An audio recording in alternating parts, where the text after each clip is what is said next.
Hari ini, hari-hari ini lagi viral berita seorang Gus.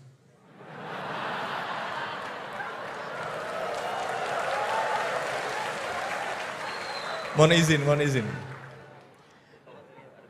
Yang mungkin berceramah dengan kalimat yang kurang baik, mungkin diniatkan guyon tapi malah melukai hati orang lain. Intinya sejarahnya dan standarisasi Gus itu apa yang orisinil gitu. Nyun sewu, di zaman Rasulullah itu apakah putranya Rasulullah juga dipanggil Gus? Memang saya termasuk Gus yang asli itu jelas kalau itu.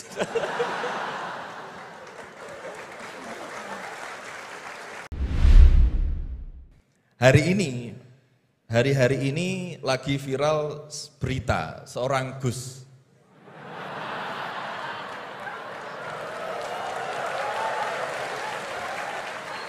Mohon izin. Yang mungkin berceramah dengan kalimat yang kurang baik, mungkin diniatkan guyon tapi malah melukai hati orang lain. Tapi Masya Allah Gus Baha guyon tapi tidak pernah melukai hati orang lain.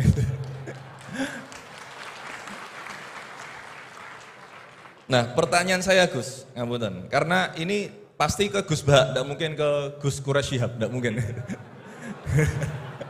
Karena pasti Gus Baha.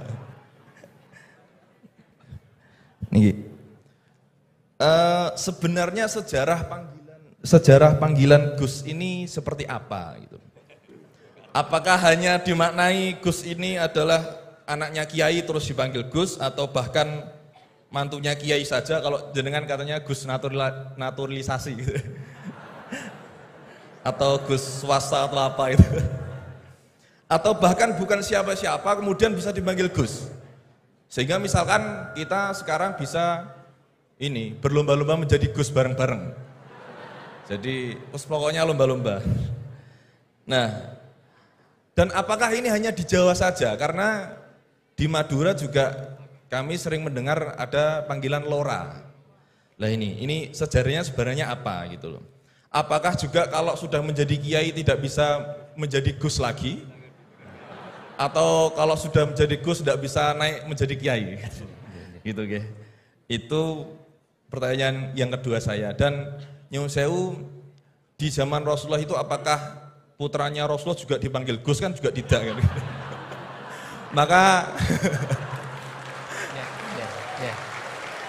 Maka kalau Gus ini tidak ada di zaman Rasulullah, berarti semua Gus ini bid'ah gitu loh. Karena Gus tidak ada di zaman Rasulullah. Ngeten nggih. Nggih, jadi intinya sejarahnya dan standarisasi Gus itu apa yang orisinil gitu.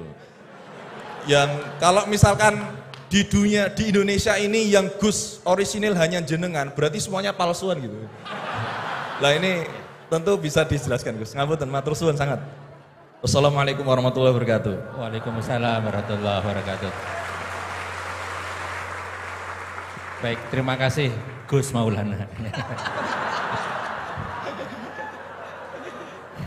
Selanjutnya saya mungkin yang laki dulu ya, laki-laki nanti baru pindah ke sini. Silakan yang pojok ya.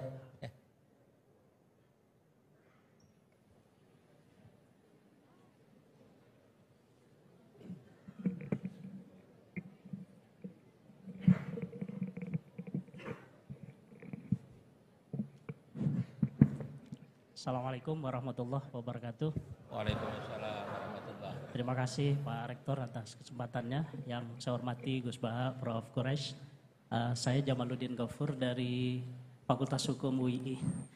Ingin bertanya ke Prof. Quraisy dan Gus Baha.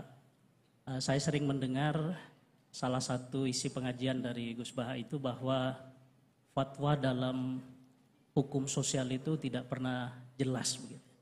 Artinya ulama pasti akan berbeda.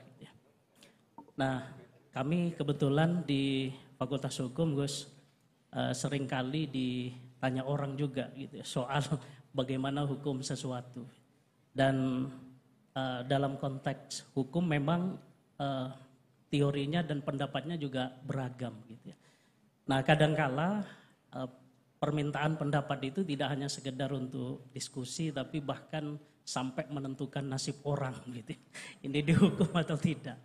Nah, sehingga mohon penjelasan dari Gus Baha dan Prof. Quraisy kira-kira bagaimana panduan dalam Islam di tengah keragaman pendapat fatwa itu dalam kita memberikan pendapat atau keterangan-keterangan tentang hukum-hukum tertentu yang memang secara ilmu itu sangat beragam. Terima kasih. Assalamualaikum warahmatullahi wabarakatuh. Waalaikumsalam warahmatullahi wabarakatuh. Mohon izin Gus Baha dan Waris, ini 4 atau 2 dulu aja ya, nanti baru kita lanjutkan biar nggak lupa ya. Ya, yang pertama Gus Baha, ini dari Gus Maulana tadi. Ini pertanyaannya, kan banyak yang tidak jebolan pesantren, tapi pengen dekat sama Allah. Boleh nggak baca terjemahan kira-kira gitu? Yang kedua tadi standar Gus yang orisinal, yang orisinal ya. Kemudian yang kedua dari ini Gus Gofur. Ini dosen dari Eva, ini untuk Prof. Quraisy dan Gus Baha. Ini panduan untuk memberikan pendapat hukum, kira-kira gitu kan. Karena ada dosen hukum yang saksi ahli, ada yang ahli menjadi saksi. Jadi bedanya. Mohon berkenan dari Gus Baha. Ya.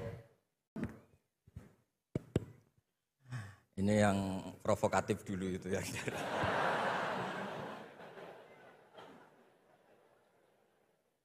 Semoga diampuni oleh Allah Ta'ala. Begini, satu itu saya tidak medsosan, tapi ya dengar-dengar laporan macam-macam lah tentang sekian pihak itu. Begini, saya cerita ini biar sampean tahu bahwa Pak Rektor ngundang saya ini tidak salah. Kan? Memang benar-benar pemateri yang baik. Ya kalau kata Nabi Yusuf kan ini hafizun alim, orang harus zikru manaki binafsi, orang boleh cerita kelebihannya asal itu faktual. Begini, suatu saat, ini cerita di kitab Ihya, suatu saat Nabi Musa itu sholat istisqa, itu doa apa saja itu sudah dipakai, nggak mandi, Nabi Musa loh, nggak mandi, tetap nggak mandi.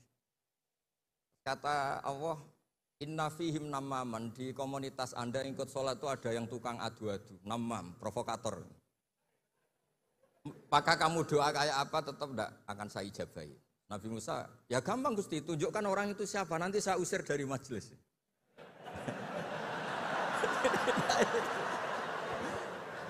Jawabnya Allah itu lucu. Saya ini orang yang mengharamkan namam, mengharamkan namimah. Kalau saya menunjuk orang itu berarti saya juga namam. Intinya itu Allah terus mengabaikan sekian peristiwa namam. Jadi kalau pertanyaan provokatif terus kayak gitu tuh masih diabaikan oleh Allah Ta'ala. Karena nanti repot itu. Repot. Memang saya termasuk Gus yang asli itu jelas kalau itu.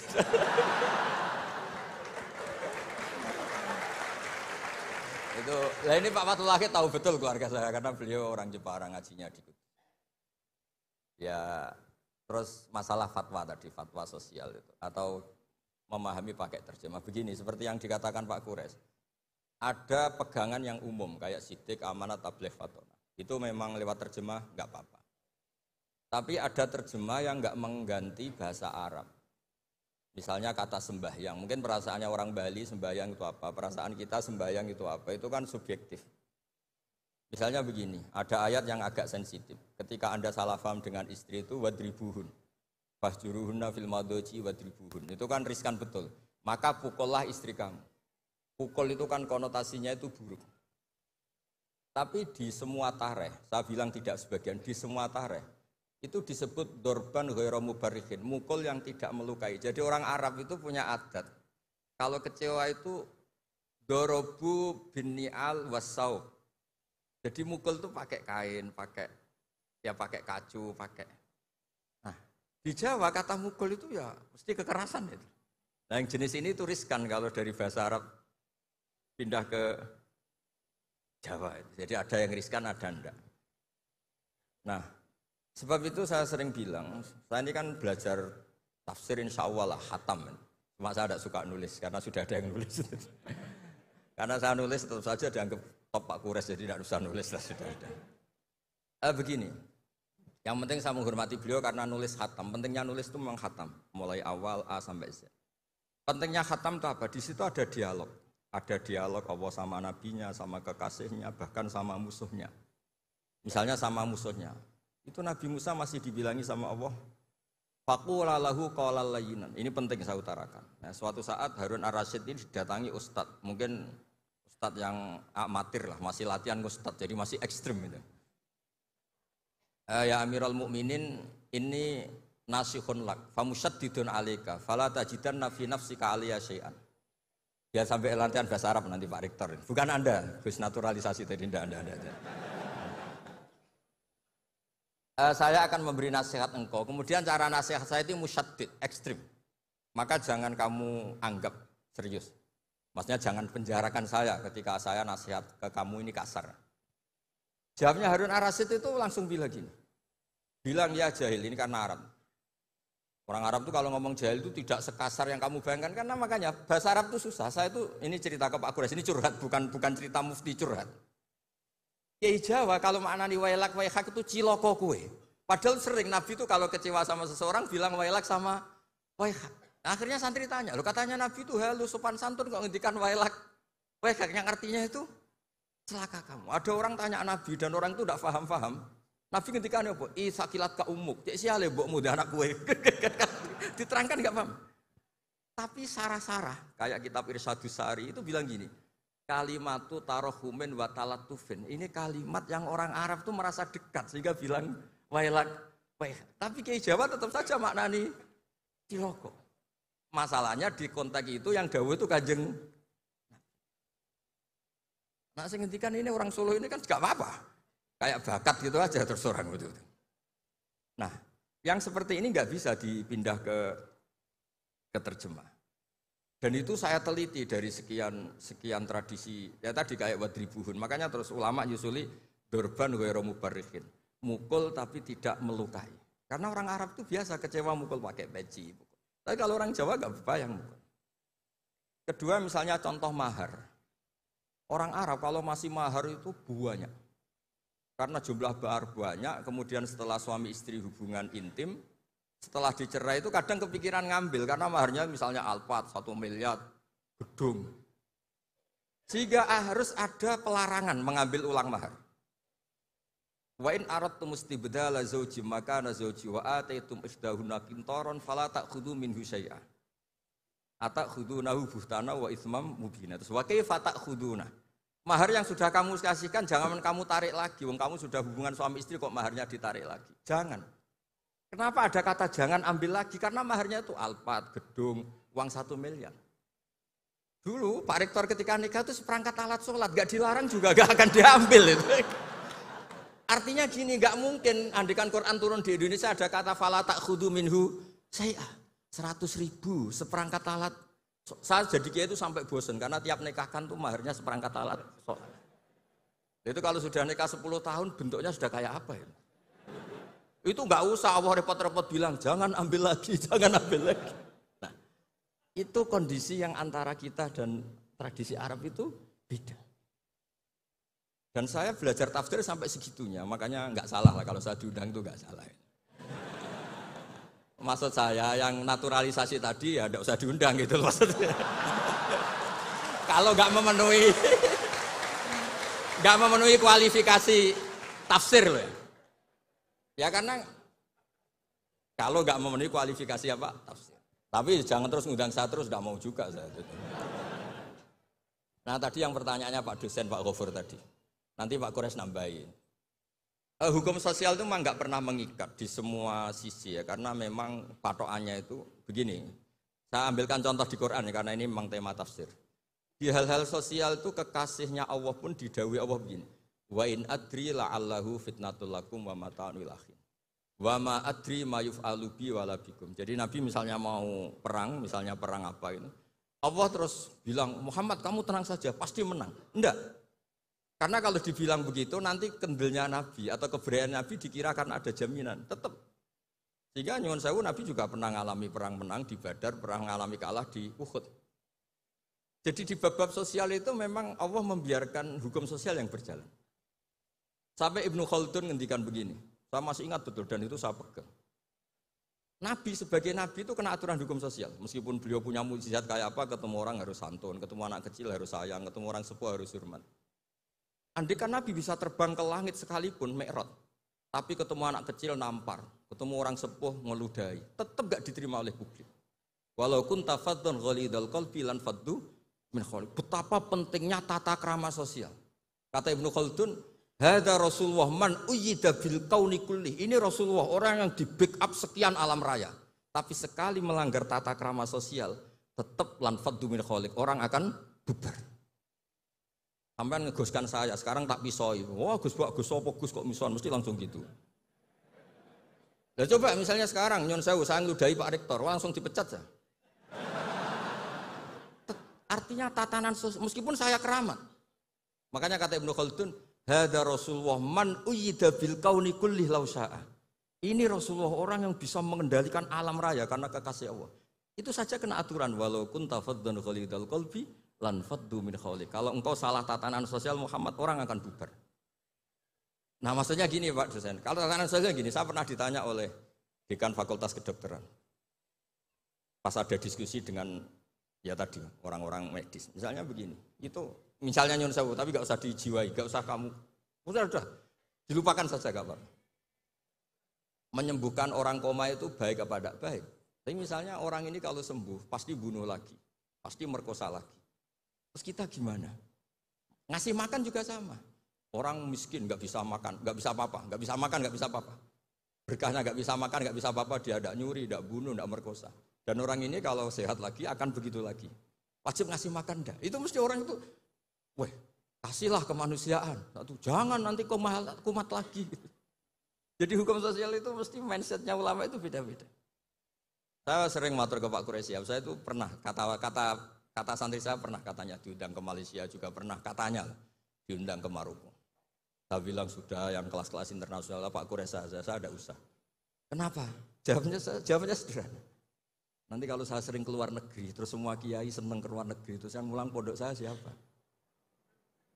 Terus gue iling-ilingan nak neng dunia ono kiai desa sing alim, kata saya maksudnya kiai desa tapi maca kitab ya cek bener rofa nasab. Tapi saya seneng sama kiai-kiai yang keluar negeri karena ini mewakili syiar. Saya seneng sama UI karena syiar gini. Tapi saya jangan disuruh jadi kiai di UI. Nanti gajinya tetap.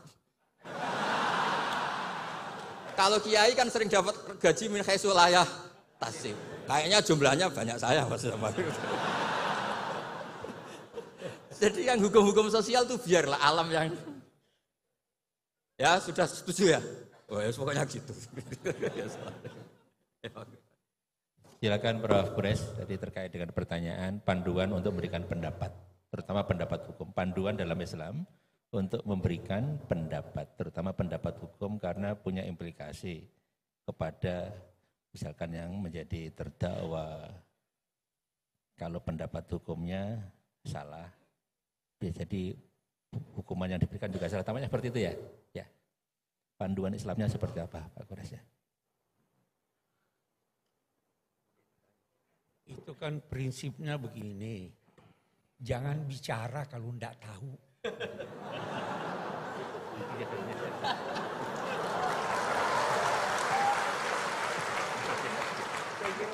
Itu jawabannya yang paling singkat. Oke, terjawab. Ya jawabannya itu ya. Baik, terima kasih Prof. Quraisy, singkat padat.